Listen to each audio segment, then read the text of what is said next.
एक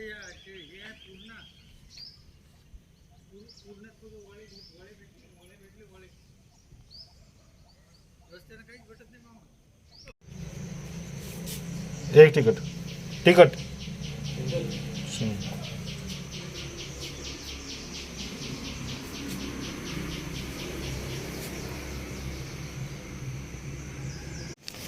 तो दोस्तों आप देख सकते हो यहाँ से मैंने टिकट ले लिया जो कि 40 रुपये की है।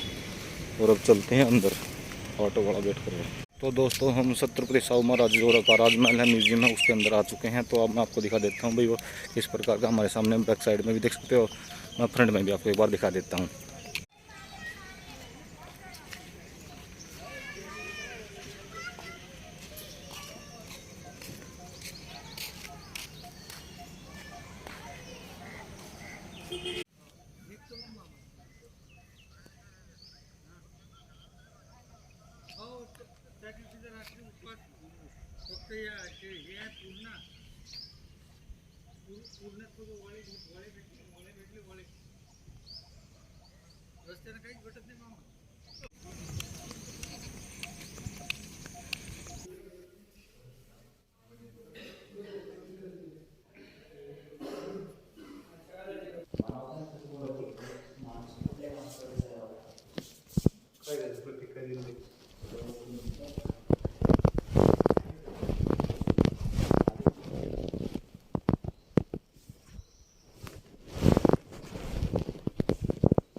तो दोस्तों आप ये पार्क में देख सकते हैं सुंदर सी जो डिजाइनिंग की गई है, सुंदर से जो किले के रूप में बनाया गया है। यहाँ पर किले का मेन द्वार हो गया यहाँ पर दोस्तों, आप वहाँ पर भी देख सकते हो, वहाँ पर भी एक किला है। फिर यहाँ पर भी छोटे छोटे 2 किले, बहुत से किले बनाए गए हैं और यहाँ पर इसकी बाउंड्री की गई है।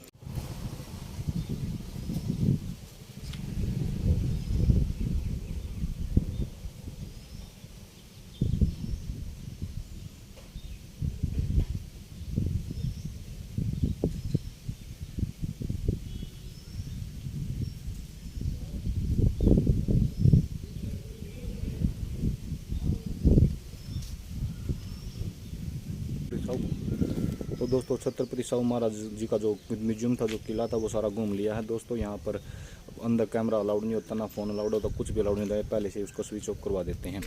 तो दोस्तों अंदर हम घूम आए हैं, देख लिया हमने, बाहर की कुछ क्लिप वीडियो बनाई है, थोड़ी बहुत चोरी चुपके से अंदर से भी बना रखी हैं, तो वो भी दोस्तों आपको दिखाएंगे। दोस्तों जो ये म्यूजियम है छत्रपति साहू महाराज का म्यूजियम है, कोल्हापुर के अंदर है। तो दोस्तों आप बस स्टैंड से जैसे ही बस स्टैंड पर उतरते हो, बस स्टैंड से आपको ये 5 से 6 किलोमीटर की दूरी पर पड़ेगा, तो आप यहाँ पर घूम सकते हो, आ सकते हो। तो दोस्तों ऑटो वाले से थोड़ा सतर्क रहना, ऑटो वाले भाई थोड़ा यहाँ तक के 5-6 किलोमीटर के 60 रुपये ले लिए हैं। तो जो मीटर लगाते हैं, मीटर में थोड़ा बहुत पहले से गड़बड़ी कर देते हैं। तो दोस्तों आप आराम से यहाँ आसानी से आकर घूम सकते हो। यहाँ पर दोस्तों जैसे ही आप अंदर आओगे तो आपको यहाँ पर जो छत्रपति साहू महाराज जी थे, उनके से जीवन से रिलेटेड, उनका जो जीवन था, उन्हें किस प्रकार व्यतीत करते थे, उस समय कैसे जीते थे, कैसा रहन सहन था, कैसा खाना खाते थे, और किस प्रकार की उनकी वेशभूषा थी, और किस प्रकार का जो खेती करते थे या युद्ध के समय जो हथियार का यूज़ करते थे, वो सभी जो यहाँ पर किसके अंदर दिखाई गई हैं। तो दोस्तों उसी के साथ साथ यहाँ पर जो उनके उस टाइम जो पक्षियों की इमेज दिखाई गई है। पक्षी थे और पशु, जो पशु पालते थे उस समय और जंगल में शिकार करते थे। तो दोस्तों बहुत सी इस प्रकार डिजाइन की गई है। और उस समय जो उनके समय जो पुराने सिक्के यूज होते थे, तलवार किस पर, जो तलवार का डिजाइन होता है, तलवार किस कैसी होती थी, चाकू कैसे होते थे और बंदूक कैसी होती थी। तो दोस्तों इस म्यूजियम के अंदर है जो कि जो छत्रपति साहू महाराज जी हैं उनसे रिलेटेड, उनके जीवन से रिलेटेड, उनके जो पूर्वज थे या उनके जो उस समय जो उनकी जो प्रजा थी या उनका जो रहन सहन था, उस प्रकार किस प्रकार जीवन का जो जीवन था, किस प्रकार का जीवन था, यहाँ इस म्यूजियम के अंदर बताया गया है। और दोस्तों इसके साथ म्यूजियम के अंदर जो उनका एक राजमहल है, जो किस उस टाइम जो राजमहल होता था वो किस प्रकार का होता था।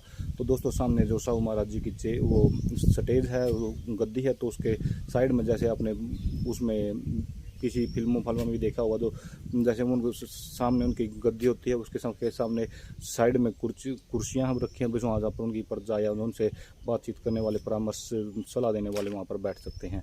तो दोस्तों बिल्कुल ही बहुत ही सुंदर म्यूजियम है। तो यहाँ पर कैमरा तो अलाउड नहीं था, इसलिए जो भी अंदर है किसी को भी फ़ोन अलाउड नहीं देते और बार बार सबका फ़ोन चेक करके देखते हैं। जो भी कोई फ़ोन निकालता है उसको उस गैलरी देखते हैं, अगर वीडियो मिलती है तो फ़ोन भी छीन लेते हैं और उसको डिलीट करवा देते हैं।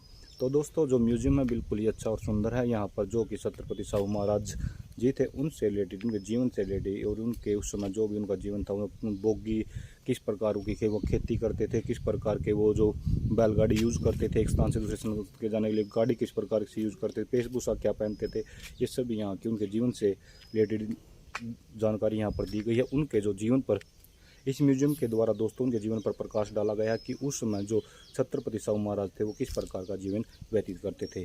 तो दोस्तों हमने ये जो छत्रपति साहू महाराज जी म्यूजियम है घूम लिया है। तो अब हम दोस्तों अपनी नेक्स्ट डेस्टिनेशन की तरफ निकलते हैं। यहाँ से देखते हैं दोस्तों, यहाँ एक फोर्ट भी बताया गया है, फोर्ट है और एक गणेश जी का टेम्पल है, उसको भी विजिट करने की कोशिश करते हैं।